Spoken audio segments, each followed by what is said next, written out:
During my time playing in the Frostfire Mine Event, this is the first time I have been able to reach the top 10 after competing against around 120 players, without using any buff items, pet skills, or other boosters.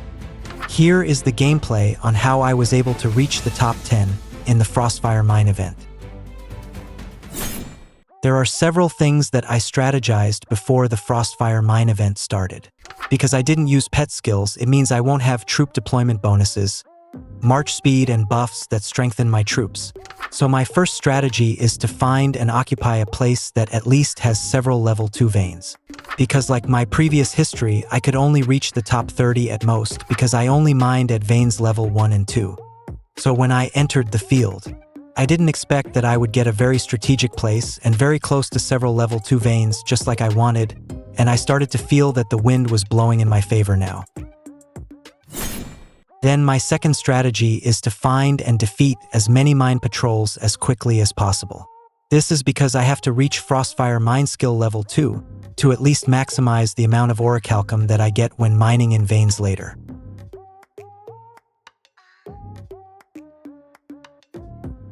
Then shortly after I managed to collect some XP, I finally reached Frostfire Mine Skill level 2.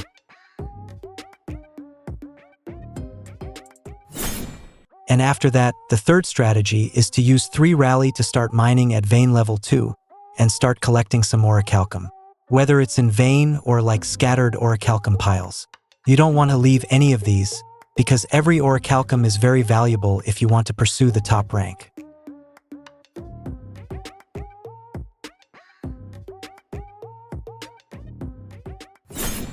As for the remaining 3 rally, I use it to defeat more mine patrols to get XP, which I will later use to upgrade Frostfire skill to the next level to get more advanced effects. If you don't find other mine patrols, you can use the remaining rally to mine in veins near you. Where this is my fourth strategy because my Frostfire skill has reached level 3. Finally, I use 1 more rally to mine at veins level 2. And the remaining 2 rally, I still use to look for mine patrols. I do this until finally the first vein outburst phase is about to start. I need to remind you here, from the start you have to find veins locations that are far apart from each other, because this will make it easier for you in the veins outburst phase.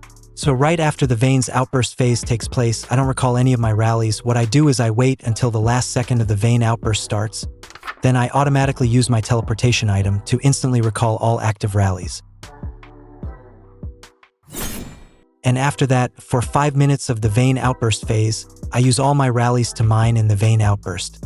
My tip is, if the vein outburst is near you, then use your weakest team's rally. If the vein outburst is far from you, then use your strongest team's rally.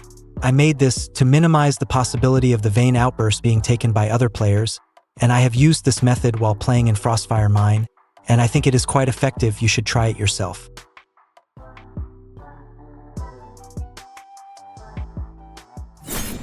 Then, after the first vein outburst phase ended, I returned to using the previous strategy, which was 4 teams gathering orichalcum, and the other 2 teams continuing to hunt mine patrols. I did this until the 15th minute, after which I used 5 gather teams and 1 hunting team until my Frostfire skill reached the max level. After my Frostfire skill maxed out, I used all my rally teams to gather orichalcum at veins level 2, while waiting for the second vein outburst phase.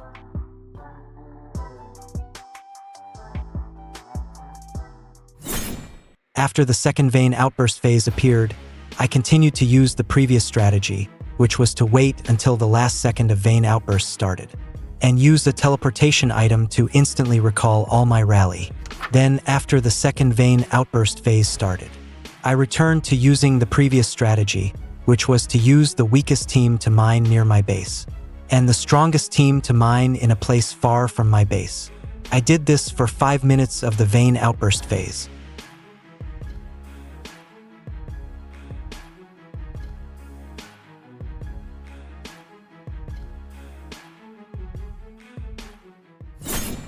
After the second vein outburst phase ended, I used all my rally to gather in vein level 2 again, until I saw that there was a player who managed to catch up with my rank and made my rank drop to 11th. Here, I finally started to focus on waiting for veins level 2 to regenerate, and after that, I collected more scattered orichalcum piles. And I did this over and over again until the last second.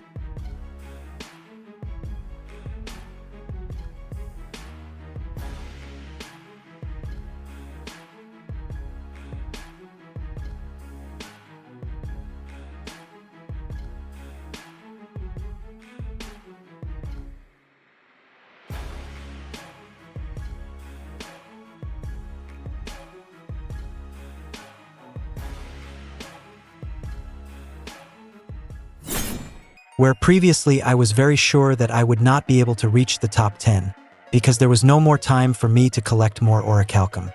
Until finally, the game ended, and the notification showed that I managed to reach the top 10 in the Frostfire Mine event this time.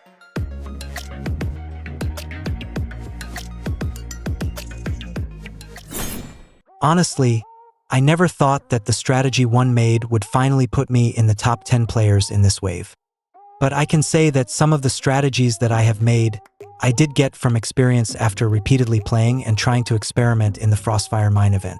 There are so many methods that I have tried when playing in the Frostfire Mine event, and I think this strategy is the most successful. And to be honest, I wouldn't have been able to do all of this if I didn't optimize my overall power, starting from the furnace level, the strength of troops and heroes, and so on.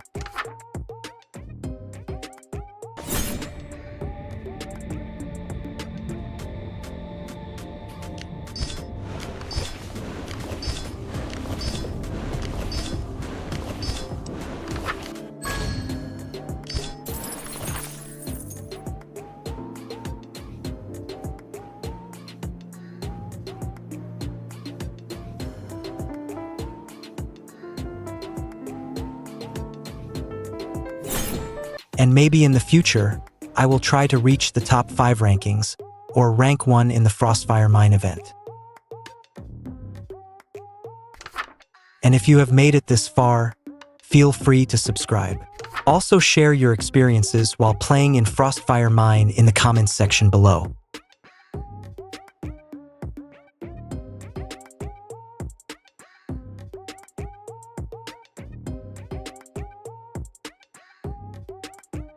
And we will meet again in the next Whiteout survival video.